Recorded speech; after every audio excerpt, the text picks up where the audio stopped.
Hello friends, आज मैं इस वीडियो में आपके लिए नया चैप्टर लेके आया हूँ। हम इस वीडियो में chapter number 5 major domain of earth पढ़ेंगे। इसमें हम लोग पढ़ेंगे लिथोस्फीयर के बारे में, एटमॉस्फेयर के बारे में, हाइड्रोस्फीयर के बारे में और बायोस्फीयर के बारे में। मेनली हमारे 4 मेजर डोमेन ऑफ अर्थ होते हैं, तो इन सब के बारे में चलो देखते हैं। और एक चीज़ मैं आपको बताना चाहता हूँ, क्या लिथोस मतलब क्या होता है। लिथोस मतलब होता है स्टोन। तो जितनी भी ग्राउंड वाला एरिया होता है, हमारा क्रस्ट होता है अर्थ की, जिसमें हम लोग रहते हैं, उसे हम लोग लिथोस्फेयर बोलते हैं। एटमॉस्फेयर जिसमें हमारी एयर, नाइट्रोजन, हमारी जितनी भी गैसेस रहती हैं, उसे हम लोग एटमॉस्फेयर बोल देते हैं।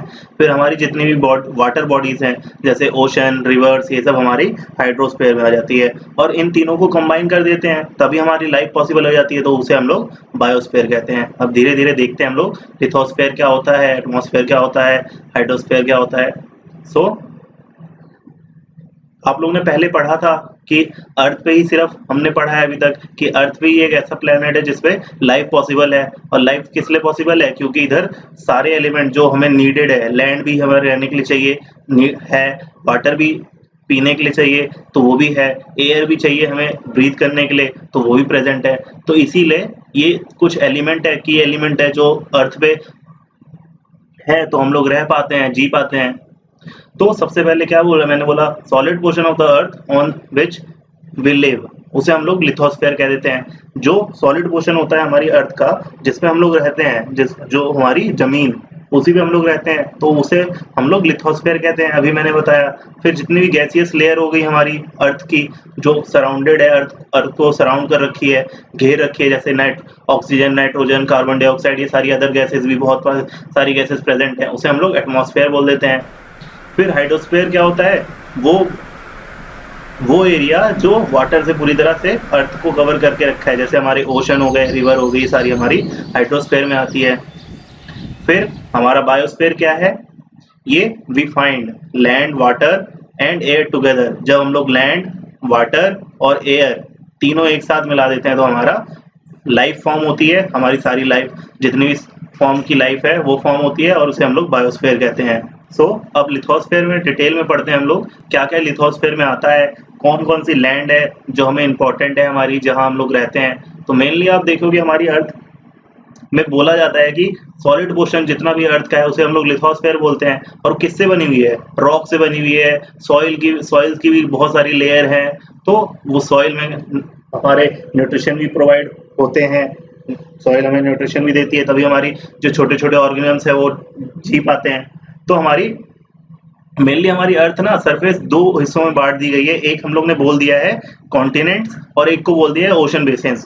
जितनी भी हमारी वाटर बॉडीज है उसे हम लोग ने ओशन बेसिन बोल दिया है, और जितनी भी हमारी लैंड मास है, लार्ज लैंड मास है हमारी, उसे हम लोग ने कॉन्टिनेंट में बांट दिया है। हमने पिछले चैप्टर में पढ़ा भी था हमारे कितने कॉन्टिनेंट है, 7 कॉन्टिनेंट है। तो वो जितने भी कॉन्टिनेंट है सब लैंड ही तो है एक हिसाब से, तो उन सब कॉन्टिनेंट के बारे में भी हम लोग डिटेल में पढ़ेंगे। और याद रखना, ये सारा जो वर्ल्ड है वो पूरा एक दूसरे से कनेक्ट है। बोल रहा है all ocean of the world are connected with one another. सारे ओशन जितने भी हमारे अलग अलग, अभी ओशन के बारे में पढ़ोगे तो उसमें भी हमारे जितने भी ओशन है, पैसिफिक ओशन, इंडियन ओशन, ये सारे एक दूसरे से कनेक्ट है, इंटरलिंक है। देखो अभी इस फिगर में देखो, आपको जल्दी अच्छे से समझ आएगा। ये देखो, इधर हमारा पैसिफिक ओशन है, इधर हमारा अटलांटिक ओशन है, इधर हमारा इंडियन ओशन है। फिर इधर से देखो हमारी ये अर्थ, अगर मान लो मैं इसे गोल कर देता हूँ तो फिर से हमारी जो पैसिफिक ओशन इधर है और इधर दोनों मिल जाएगी, तो पैसिफिक ओशन दोनों साइड है। फिर हमारा साउथर्न ओशन है, जिसे हम लोग अंटार्कटिका ओशन भी बोल सकते हैं। फिर हमारा आर्टिक ओशन है। तो हमारे मेनली 5 है, Pacific Ocean, Atlantic Ocean, Indian ocean, Arctic ocean और साउथर्न ओशन। तो मेनली हमारे 5 ओशन है, हमारी वाटर बॉडीज में मेनली 5 ओशन है। और फिर लैंड मास में कौन कौन से हैं? हमारे कॉन्टिनेंट है अलग अलग। हमारा एशिया एक कॉन्टिनेंट है, फिर यूरोप एक कॉन्टिनेंट है, नॉर्थ अमेरिका एक कॉन्टिनेंट है, साउथ अमेरिका एक कॉन्टिनेंट है, अफ्रीका एक कॉन्टिनेंट है, ऑस्ट्रेलिया है। इन सब के बारे में डिटेल में देखते हैं, चलो। और उससे पहले बता रहा हूँ मैं, माउंट एवरेस्ट के नाम तो आपने सबने सुना होगा। ये कितना हाइट है इसका? याद रखना 8848 मीटर है। किससे? सी लेवल से। सी लेवल मतलब क्या?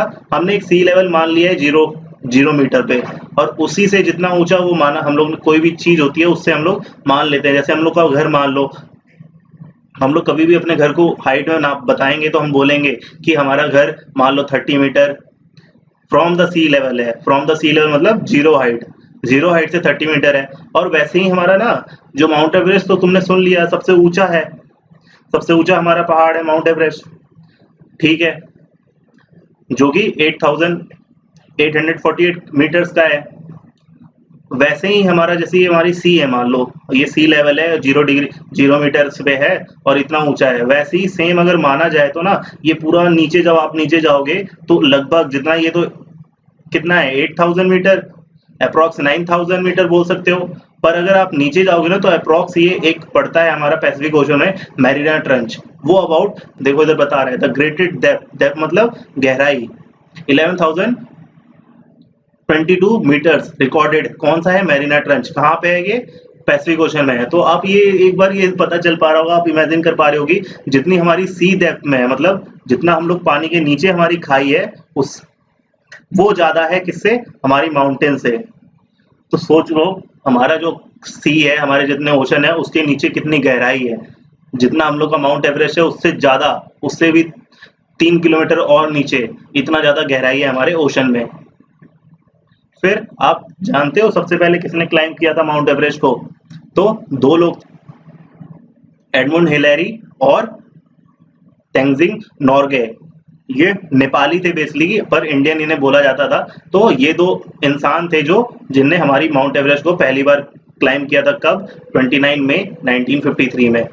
फिर जापान की जुनको ताइबी जापान की फर्स्ट वुमेन थी जो 16 मई 1975 में की थी। ये दोनों मैन थे, फर्स्ट मैन थे, ये फर्स्ट वुमेन थी। और इंडिया की फर्स्ट वुमेन कौन सी थी? इंडिया की फर्स्ट वुमेन बचेंद्री पाल थी, जिनने 23 मई 1984 में क्लाइम किया था माउंट एवरेस्ट। ये हमारे एडमंड हिलेरी है और ये हमारे तेंजिंग नोर्गे है। तो ये आपका फैक्ट याद रखना है, याद रखना। बचेंद्री पाल वुमेन हमारी सबसे पहली है, जापान की हमारी जुनको ताइबी है, और हिलेरी और नोर्गे हमारे इंडिया और न्यूजीलैंड के दोनों अलग अलग देश के थे। इन लोगों ने 1953 में क्लाइम किया था। फिर हमारे कॉन्टिनेंट, मैंने बोला जितना भी हमारा लैंड मास है वो कॉन्टिनेंट से घिरा पड़ा है। हमारे सारे कॉन्टिनेंट ही तो हमारे लैंड मास लेते हैं।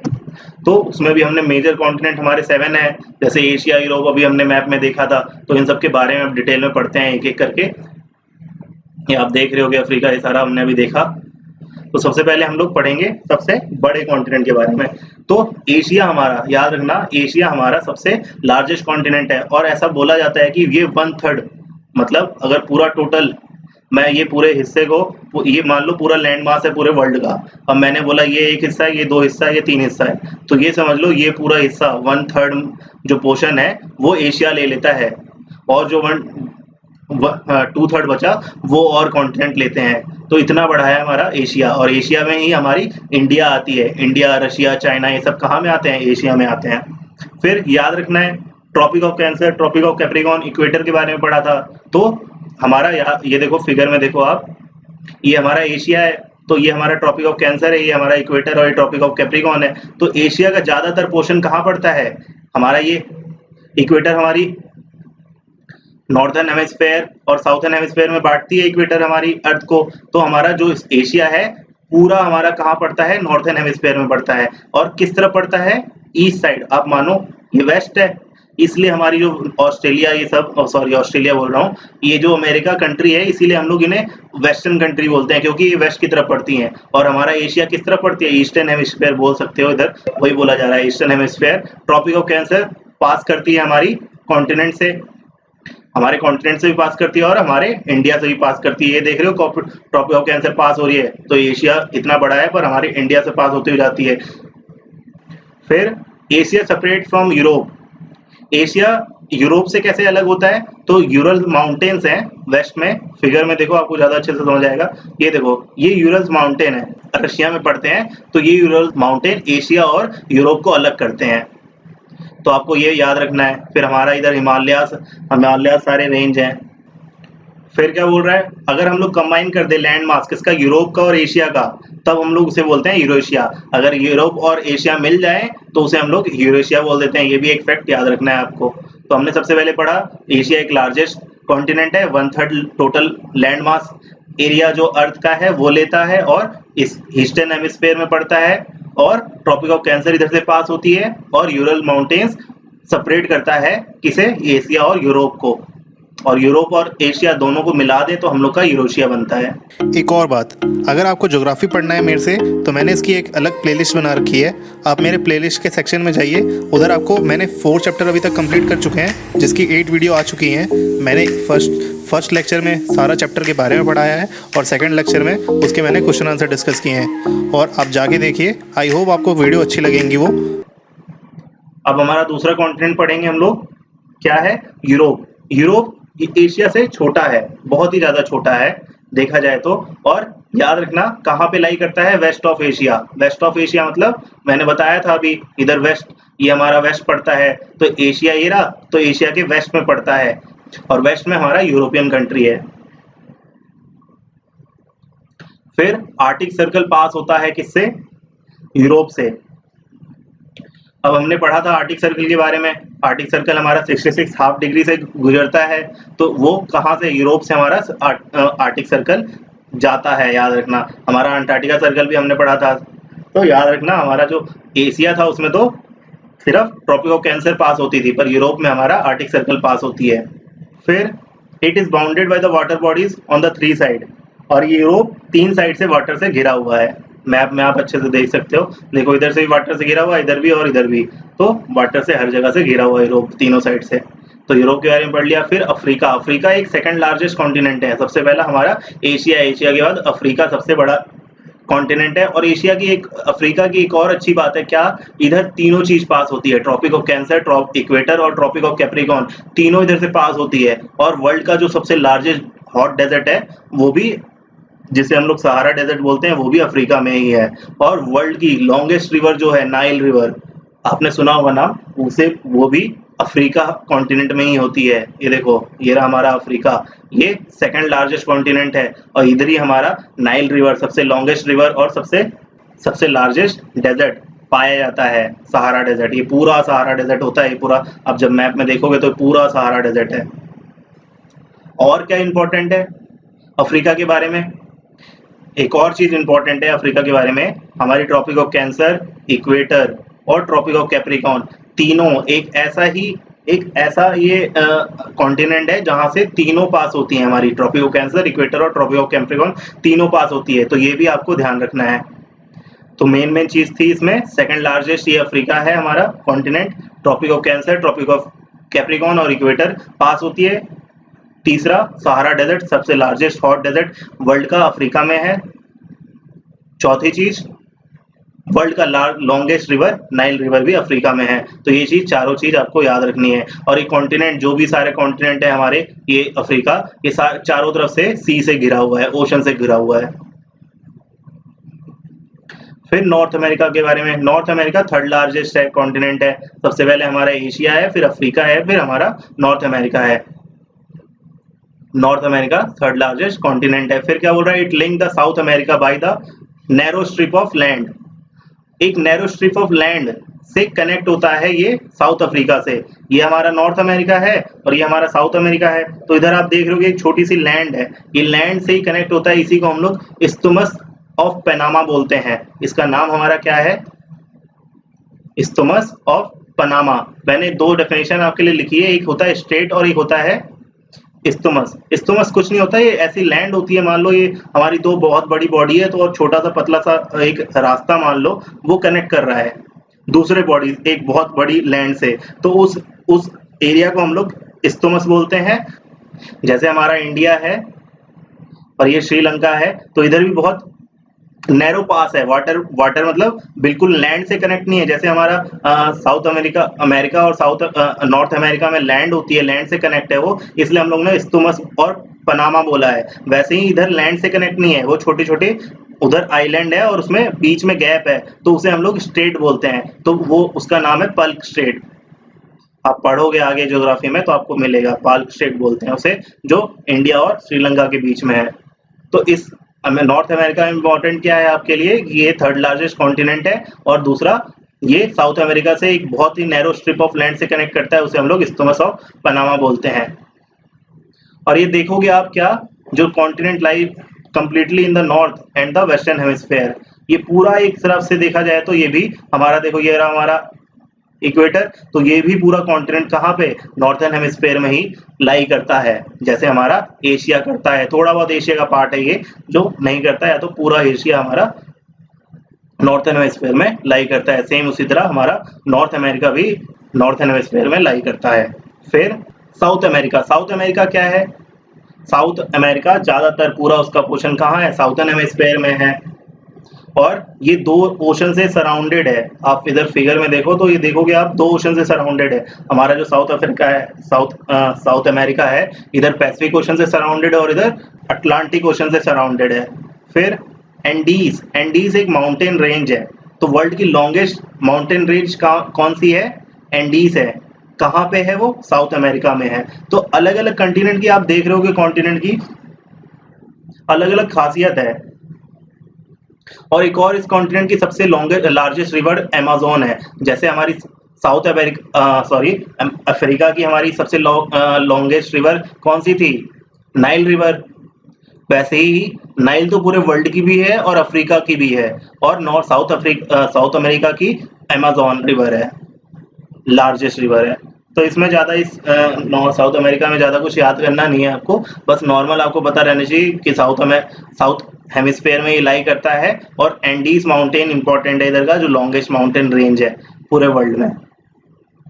देखोगे आप, इधर देखोगे मैप में तो आपको खुद ही पता चल रहा होगा। देखो ये पूरा इधर से स्टार्ट है एंडीज माउंटेन और पूरा एंड तक है, तो सबसे लार्जेस्ट माउंटेन रेंज यही है। हमारा नेक्स्ट कॉन्टिनेंट है ऑस्ट्रेलिया।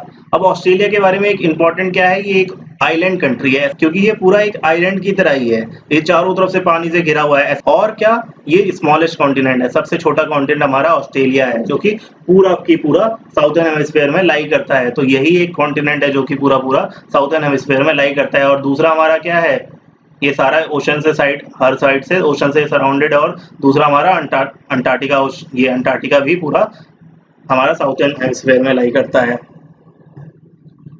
सो अंटार्कटिका के बारे में थोड़ा बहुत पढ़ लेते हैं। अंटार्कटिका में आप जानते हो कि पूरे साल बर्फ जमी रहती है, और अंटार्कटिका है कहाँ पे, साउथ पोल पे है। हमने प्रीवियस चैप्टर में पढ़ा भी था। हमारा नॉर्थ पोल पे हमारा आर्टिक पड़ता है, और साउथ पोल पे हमारा अंटार्कटिका पड़ता है। तो अंटार्कटिका के बारे में ज्यादा कुछ इंपॉर्टेंट नहीं है, बस ये याद रख लो कि इधर रिसर्च सेंटर बनाए जाते हैं, रिसर्च स्टेशन बनाए जाते हैं। तो बहुत सारी कंट्री के रिसर्च स्टेशन है अंटार्कटिका में। तो इंडिया के भी होंगे, इंडिया के 2 रिसर्च स्टेशन है, मैत्री और दक्षिण गंगोत्री। 2 रिसर्च स्टेशन इंडिया ने भी उधर बना रखे हैं, ये आप देख रहे होगे। फिर हमने लिथोस्फीयर में सारे कॉन्टिनेंट के बारे में पढ़ा, सारे लैंड मास के बारे में पढ़ा, जैसे हमने Africa, Asia, North America, South America, Australia, Antarctica, इन सब के बारे में पढ़ा, यूरोप, इन सब के बारे में पढ़ा। अब हम लोग हाइड्रोस्फीयर के बारे में पढ़ेंगे। हाइड्रोस्फीयर में हमारे क्या होती है, सारी वाटर बॉडीज। तो हमारे जितने भी ओशन हैं, उनके बारे में हम लोग हाइड्रोस्फीयर में पढ़ेंगे। तो देखते हैं क्या है। सबसे पहले आप लोगों ने सेकंड चैप्टर में ही पढ़ा होगा कि अर्थ को हम लोग ब्लू प्लेनेट बोलते हैं।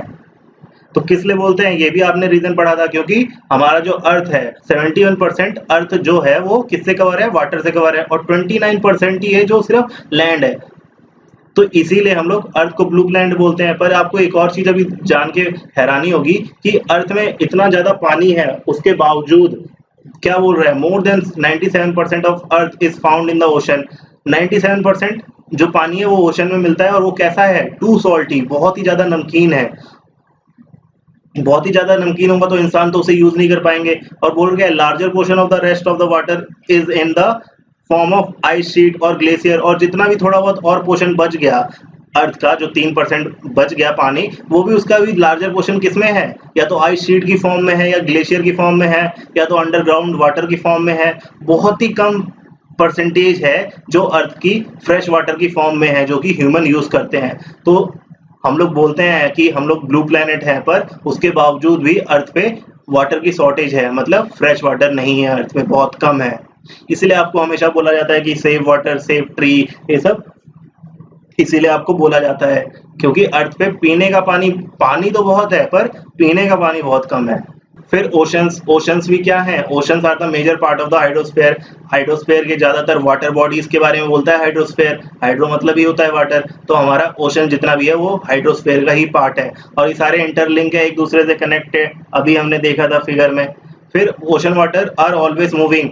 फिर इसमें अलग अलग वेव्स भी बनती हैं, टाइड्स भी बनती हैं, करंट्स, ओशन करंट्स भी बनते हैं। आगे हम लोग ज्योग्राफी में इन सब के बारे में पढ़ेंगे, टाइड्स कैसे बनती हैं, ओशन करंट कैसे फॉर्म होती हैं, सारी चीज देखेंगे। अब मेजर ओशन कौन कौन से हैं? मैंने अभी आपको दिखाया था, Pacific Ocean, Atlantic Ocean, Indian ocean, southern ocean और आर्टिक ओशन। और एक चीज आप इंपॉर्टेंट देखोगे, इंडियन ओशन ही एक ऐसा ओशन है जो किसी एक कंट्री के नाम के ऊपर रखा है।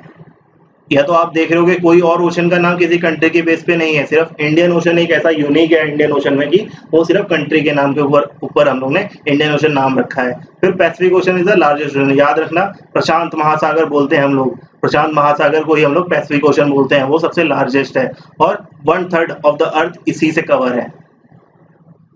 फिर हमने पढ़ा था मरीना ट्रंच, सबसे डीपेस्ट पॉइंट सी लेवल से, जो कि 11,022 मीटर था, वो भी कहाँ पे है? पैसिफिक ओशन में ही लाई करता है। और पैसिफिक ओशन ऐसा बोला जाता है ऑलमोस्ट सर्कुलर है ये शेप में, मतलब इधर भी हमारा देखोगे, इधर अमेरिका है, उधर इधर भी देखोगे तो पूरा सर्कुलर, ऐसा बोला जाता है कि पैसिफिक ओशन का साइज सर्कुलर है। फिर अटलांटिक ओशन सेकंड लार्जेस्ट है, हमने सबसे पहले देखा था पैसिफिक ओशन में उसकी सर्कुलर शेप थी, और जो अटलांटिक ओशन है वो एस शेप का है। आप इधर इमेज में देखो तो ये आप देख रहे हो कि ये देखो एस बन रहा है, तो हमारा जो अटलांटिक ओशन है ये एस शेप का है, और जो पैसिफिक ओशन है इधर भी मान लो ये पीछे जाके जुड़ी तो रहा होगा, तो ये जो सारा जोड़ के एक सर्कल टाइप का, इसलिए हम लोग ने पैसिफिक ओशन को सर्कुलर ओशन बोला गया है और अटलांटिक ओशन को हम लोग ने एस शेप बोला गया है। और ये सेकंड लार्जेस्ट है, ये सबसे लार्जेस्ट है, ये सबसे बड़ा है, फिर उसके बाद में अटलांटिक ओशन है। It is a Frank with the north and south America on western side and Europe in, वही बता रहा है, आप क्या बोल रहा है ये कि अटलांटिक ओशन क्या है हमारा, वेस्ट से तो किससे घिरा हुआ है? नॉर्थ और साउथ अमेरिका से, और जो हमारा ईस्ट में है वो यूरोप और अफ्रीका से।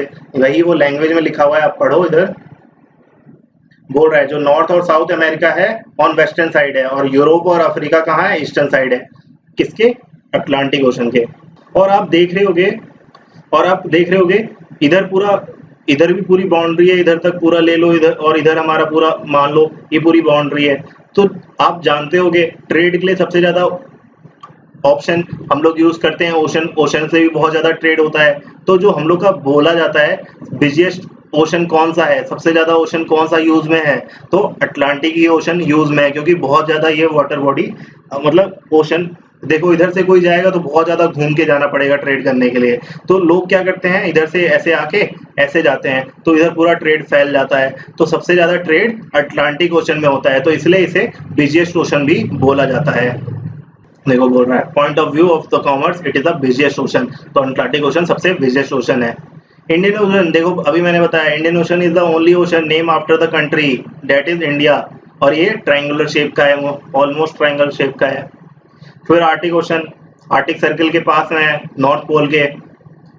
और एक और चीज आपको दिखाना चाहूंगा मैप में मैं, ये देखो इधर फोल्ड होके कहीं ना कहीं इधर जुड़ रहा होगा, ये देखो आपको येलो पार्ट दिख रहा होगा, इधर येलो पार्ट दिख रहा है, मतलब ये जब गोल होके जुड़ेगी अर्थ हमारी, तो ये येलो पार्ट किसका है? एशिया का पार्ट है। तो एशिया और इधर साउथ अमेरिका जुड़ रहा है, तो साउथ अमेरिका और एशिया किससे जुड़ रहा है? किससे कनेक्ट होता है? बेरिंग स्ट्रेट से कनेक्ट होता है, और स्ट्रेट के बारे में अभी मैंने बताया था। सो ये सब था हमारे ओशन के बारे में, हाइड्रोस्फीयर के बारे में। अब हम लोग एटमॉस्फेयर के बारे में पढ़ लेते हैं। हमारा third major domain of earth हमारा एटमॉस्फेयर है, जिसमें हमारी सारी गैसेज है, जिसमें हम लोग को इम्पोर्टेंट है। अगर एटमॉस्फेयर नहीं रहेगा तो हम लोग रह नहीं पाएंगे, हमें ऑक्सीजन नहीं मिलेगी, और एटमॉस्फेयर नहीं रहेगा तो हमारी सन की जो यूवी रेस आती हैं वो भी हमारी अर्थ को डिस्ट्रॉय कर देंगी। तो एटमॉस्फेयर बहुत ही ज्यादा क्रिटिकल रोल प्ले करता है हमारी लाइफ को सर्वाइव करने के लिए। तो earth rounded by the layer of gases, जो अर्थ है उसमें बहुत सारी लेयर ऑफ गैसेज प्रेजेंट है, उसी को हम लोग एटमॉस्फेयर बोलते हैं। फिर इधर बहुत सारी गैसेज हैं, तो ये हमें प्रोवाइड करता है एयर ब्रीथ करने के लिए, प्रोटेक्ट करता है हमें हार्मफुल इफेक्ट से, जो सन रेज हमारी यूवी रेज आती हैं उससे प्रोटेक्ट करता है। और कब कहाँ कितनी हाइट तक फैला हुआ है, कम से कम 1600 किलोमीटर। सोच सकते हो। अभी हम लोग ज्यादा एटमॉस्फेयर के बारे में नहीं पढ़ रहे, पर एटमॉस्फेयर में भी अलग अलग लेयर हैं। एक को हम लोग ट्रोपोस्फेयर बोल देते हैं, फिर हमारा स्ट्रेटोस्फेयर आता है, फिर मेसोस्फेयर आता है, फिर थर्मोस्फेयर आता है, फिर हमारा एक्सोस्फेयर आता है, उसके बाद भी आयनोस्फेयर होता है। तो हमारी लेयर है, इसके बारे में आप अभी जान लो, आगे हम लोग ज्योग्राफी में पढ़ेंगे। हमारा सबसे पहले ट्रोपोस्फेयर में हम लोग रहते हैं, और एक और चीज बता दे रहा हूँ, स्ट्रेटोस्फेयर में हम लोग की प्लेन उड़ती हैं, और मेसोस्फेयर और थर्मोस्फेयर भी नाम आप जान लो। अभी धीरे धीरे हम लोग ज्योग्राफी में आगे पढ़ेंगे इन लेयर के बारे में, अलग अलग टेम्परेचर कैसे काम करता है, कैसे हम लोग हाइट पे जाते हैं तो हम लोग को डेंसिटी कम होती है, सब चीज हम लोग देखेंगे। फिर एटमॉस्फेयर में ऐसा बोला जाता है जो नाइट्रोजन और ऑक्सीजन है वही सबसे ज्यादा गैस पाई जाती है। 99% जो है एटमॉस्फेयर में वो सिर्फ नाइट्रोजन और ऑक्सीजन है। उसमें से 99 में से 78% नाइट्रोजन है और 21 ही % हमारी ऑक्सीजन है। और जो 1% बचा, आप इन दोनों को मिलाओगे तो 99 बन जाएगा, और 99 के बाद 1% जो बचा उसमें हमारी कार्बन डाइऑक्साइड, आर्गन और बहुत सारी छोटी छोटी गैसेस अलग अलग वॉल्यूम में प्रेजेंट है। और ऑक्सीजन तो हमें पता है हमारी लाइफ के लिए इंपॉर्टेंट है, ब्रीथ करने के लिए। फिर नाइट्रोजन किस लिए हेल्प करती है, जितने भी हमारे प्लांट उगते हैं ये सारे नाइट्रोजन लेते हैं अपने सर्वाइवल के लिए। तो नाइट्रोजन प्लांट को ग्रोथ करने के लिए, और भी बहुत सारे माइक्रो ऑर्गेनिजम्स हैं उन्हें ग्रो करने के लिए नाइट्रोजन इंपॉर्टेंट होती है। फिर कार्बन डाइऑक्साइड भी बहुत बहुत ही स्मॉल अमाउंट में प्रेजेंट है। मिनट अमाउंट मतलब बहुत ही छोटा अमाउंट में कार्बन डाइऑक्साइड प्रेजेंट है। पर याद रखना, कार्बन डाइऑक्साइड अगर ज्यादा हो गई तो क्या करेगी, ये बहुत ही ज्यादा हीट रेडिएशन जो है वो एब्जॉर्ब करेगी, मतलब अर्थ पे बहुत ज्यादा गर्मी हो जाएगी। इसीलिए बोला जाता है कि कार्बन डाइऑक्साइड, हमारी जितने भी पॉल्यूशन निकलता है तो पॉल्यूशन में से सबसे ज्यादा कंटेंट हमारा कार्बन डाइऑक्साइड का ही होता है। इसलिए बोलते हैं पॉल्यूशन कम करो और पेड़ ज्यादा उगाओ। पेड़ किस लिए उगाओ ज्यादा, क्योंकि मैंने साइंस के फर्स्ट चैप्टर में आपको पढ़ाया हुआ है कि हम लोग को जो प्लांट हम लोग ग्रो करता है उसमें हम लोग को कार्बन डाइऑक्साइड, वाटर और क्लोरोफिल जरूरी होती है in the presence of sunlight, तभी हम लोग को प्लांट अपना खाना बना पाता है। तो कार्बन डाइऑक्साइड हमारे कार्बन डाइऑक्साइड एब्जॉर्ब कर लेते हैं अपने खाना बनाने के लिए। इसीलिए बोला जाता है कि ज्यादा ज्यादा प्लांट उगाओगे तो कार्बन डाइऑक्साइड की अमाउंट कम होगी एटमॉस्फेयर में, और उसकी वजह से हीट कम एब्जॉर्ब होगी तो हमारा प्लेनेट वार्म नहीं होगा। इसीलिए बोला जाता है कार्बन डाइऑक्साइड को कम करो और ज्यादा से ज्यादा पेड़ लगाओ। आई होप समझ आ गया हो आपको, और नहीं समझ आया तो आप मेरा साइंस का फर्स्ट चैप्टर जाके पढ़ो, आपको अच्छे से और अच्छे से समझ आ जाएगा। उधर मैंने अच्छे से डिफाइन कर रखा है सारा चीज।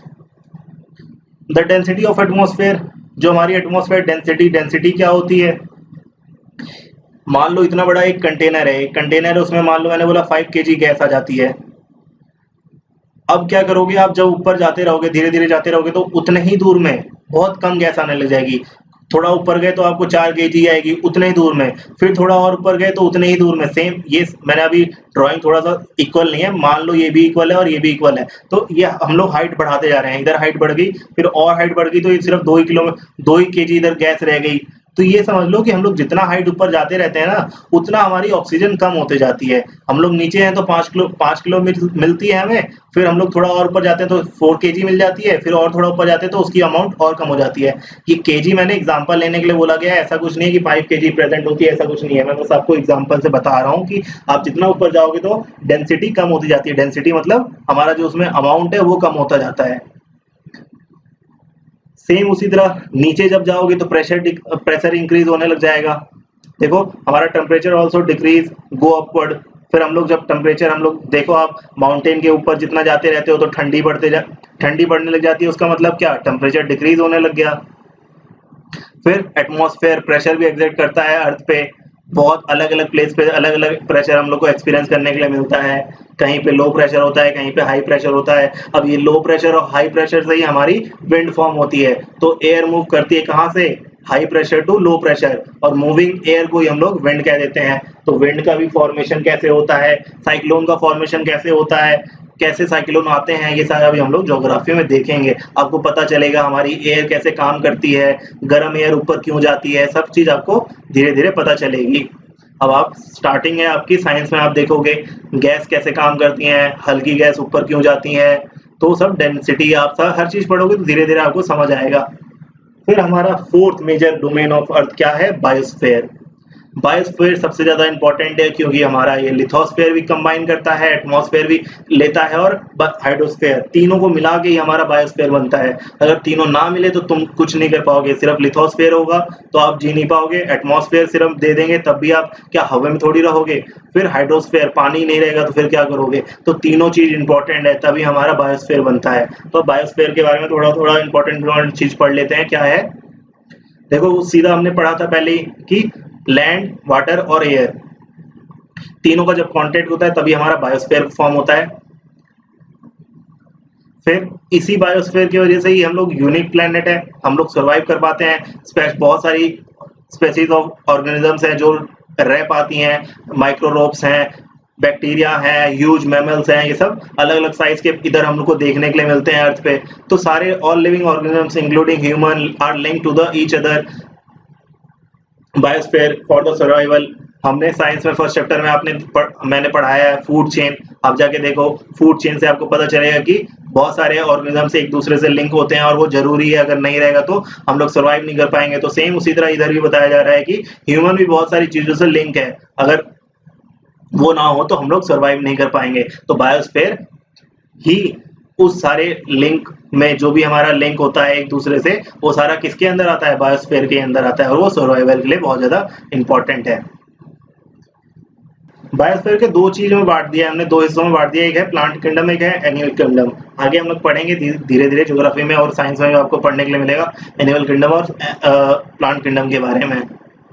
फिर अब हम लोग कुछ एग्जाम्पल इधर आपको देना चाहता है वो, जैसे हम लोग फॉरेस्ट काटते हैं तो हमें वुड की जरूरत होती है तो हम लोग फॉरेस्ट काट लेते हैं, हम लोग लैंड साफ कर देते हैं एग्रीकल्चर के लिए, पर उससे क्या होता है? हमारी अर्थ को भी डिस्ट्रॉय होता है। उसमें हमारी सॉइल, जो हमारी सॉइल होती है वो स्लोप होने लग जाती है, मतलब गिरने लग जाती हैं, बहने लग जाती हैं, हम लोग फिर उधर दोबारा खेती नहीं कर पाते। तो हमारी जो सॉइल है, आपने सॉइल इरोजन के बारे में पढ़ा होगा, डिफॉरेस्टेशन के बारे में पढ़ा होगा, तो वो सब ही एग्जाम्पल हैं जो हमारी अर्थ को डिस्ट्रॉय करती हैं धीरे धीरे, हम लोग को पता भी नहीं चलता और हम सोचते हैं कि हमारा फायदा है, हम लोग ट्री काट लेते हैं, सॉइल क्लीन कर देते हैं एग्रीकल्चर के लिए, पर वो लार्ज स्केल पे बहुत ज्यादा डिस्ट्रक्शन फैलाता है।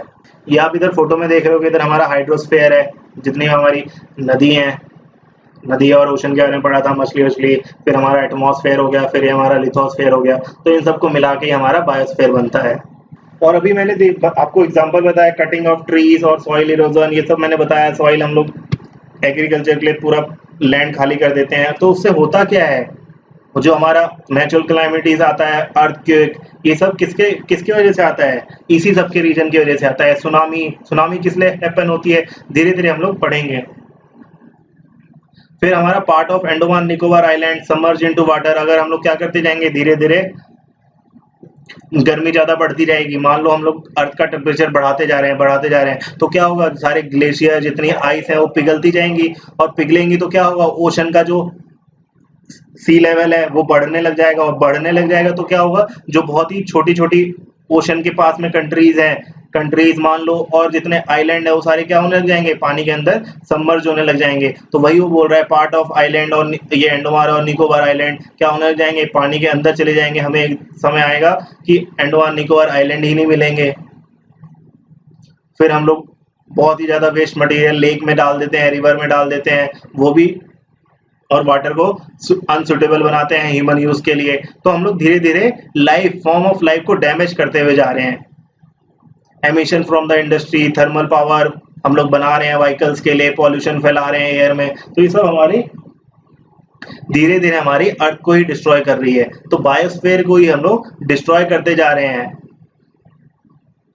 फिर कार्बन डाइऑक्साइड, इसका एक एयर का बहुत ही ज्यादा इंपॉर्टेंट कंस्टिट्यूएंट है। कंस्टिट्यूएंट मतलब सेम वही मैंने अभी बताया था, कार्बन डाइऑक्साइड ज्यादा बढ़ते जाएगा तो ग्लोबल टेम्परेचर, कार्बन डाइऑक्साइड ज्यादा बढ़ेगा तो ये ज्यादा हीट एब्जॉर्ब करेगा, तो क्या होगा? टेम्परेचर बढ़ेगा, जो हमारा पृथ्वी का टेम्परेचर है वो बढ़ते जाएगा, उसकी वजह से ग्लोबल वार्मिंग होगी। ग्लोबल वार्मिंग के बारे में आपने 5th क्लास में पढ़ा होगा। क्या होता है? हमारी अर्थ का टेम्परेचर बढ़ता जाता है, तो उसी को हम लोग ग्लोबल वार्मिंग बोलते हैं। इसीलिए बोला जा रहा है a need to limit the use of resources of the earth. तो हमें इसीलिए बोला जा रहा है आपको कि हम लोग की जो भी रिसोर्सेज ऑफ अर्थ की है उसे हम लोग एक लिमिट में यूज करना चाहिए, हमें मेंटेन करने के लिए। हमारा जो नेचर है उसे उसका बैलेंस मेंटेन करने के लिए हमें उसे एक लिमिट में यूज करना चाहिए। उससे ज्यादा हम लोग यूज करने लग जाएंगे तो वो हमें एक दिन डिस्ट्रॉय करेगी। जैसे हमारी सुनामी आती है, अर्थक्वेक आती है, वो उसी सब का एक रीजन फॉर्म होता है जो हम लोग करते हैं डेली। पॉल्यूशन बढ़ाते हैं और हमारी रिवर्स को गंदी करते हैं, तो वो सब ही हमारा कॉज करता है अर्थक्वेक सुनामी को। बिटवीन डोमेन्स ऑफ द वही बोल रहा है बैलेंस किसके किसके बीच में, लिथोस्फेयर, एटमॉस्फेयर और हाइड्रोस्फेयर के बीच में अगर आप बैलेंस रखोगे तो हमारा क्लाइमेट, नेचर, हर चीज अच्छी रहेगी। तो ये सब था बायोस्फीयर में। हमने सबसे पहले लिथोस्फेयर के बारे में पढ़ा था। लिथोस्फेयर में हम लोग ने पढ़ा सारे कॉन्टिनेंट के बारे में, सारे continent, Asia, Europe, Africa, north America, South America, Australia, Antarctica. फिर हमने हाइड्रोस्फेयर में पढ़ा ओशन के बारे में, प्रशांत महासागर, Pacific Ocean, Atlantic Ocean, Indian Ocean, इन सब के बारे में देखा। फिर हमने एटमॉस्फेयर में देखा अलग अलग गैसेस के बारे में। फिर हमने बायोस्फीयर में देखा कि हमारी जितनी भी तीनों को मिलके हमारा बैलेंस अगर नेचर नहीं करता, हम लोग बैलेंस नहीं करके चलते तो हमारे अर्थ को डिस्ट्रॉय करेगा, हार्म करेगा, डैमेज करेगा। तो ये सब था इस चैप्टर में। और आपको इस लेक्चर की पीडीएफ चाहिए होगी तो मैंने डिस्क्रिप्शन में लिंक डाल रखी है, आप उधर से भी डाउनलोड कर सकते हो और मुझे व्हाट्सएप भी कर सकते हो। व्हाट्सएप का नंबर मैं डिस्क्रिप्शन में आपको प्रोवाइड करवा दूंगा। इस लेक्चर की आपको पीडीएफ भी मैं प्रोवाइड करवा दूंगा। और ऐसी और अच्छी वीडियो देखने के लिए मेरे चैनल को सब्सक्राइब भी करना। मैं धीरे धीरे आपके लिए ज्योग्राफी के सारे चैप्टर कवर करूंगा, साइंस के भी कवर करूंगा। आप अगर मेरे साइंस की फर्स्ट चैप्टर की वीडियो नहीं देखे हो तो जाके देखो, आई होप आपको अच्छी लगेगी। और क्वेश्चन आंसर्स में आपको मैंने बोल रखा है कि आपको कोई भी डाउट हो तो आप कमेंट में करना, मैं कोशिश करूंगा जल्दी से जल्दी रिप्लाई करूं। आपको अगर हर चीज अच्छी लग रही हो तो मेरे चैनल को सब्सक्राइब जरूर करना। Thank you.